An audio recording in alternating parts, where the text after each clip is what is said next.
Hala, ano to? Buntis? Ano yun ba? Ay, ewan ko sa'yo, Kenan. Ikaw magsabi dyan. Wala tayong magagawa ma kasi andyan na. Ano, ang bata-bata pa ni Kenan. Ano ba? Ano pinagsasabi mo? Pinag-aral ka namin tapos ganyan yung gagawin mo sa amin? Ito yung sukli mo sa lahat na maghihirap namin na ginawa para sa'yo?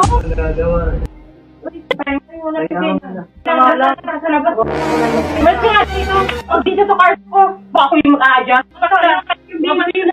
Wala akong makain, babas ka na! Ate, wala ka na magagawa kasi nandito na eh.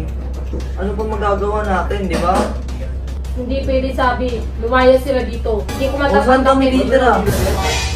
Wala kong bakit. Ikaw nagbuntis, di ba? O edi, maghanap ka na matitirhan nyo. Saan kami titira? Di namin alam. Kasalanan namin yan.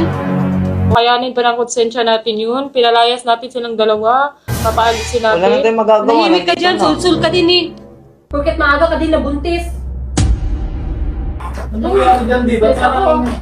Wala, itong dalawa ang gumaya sa inyo.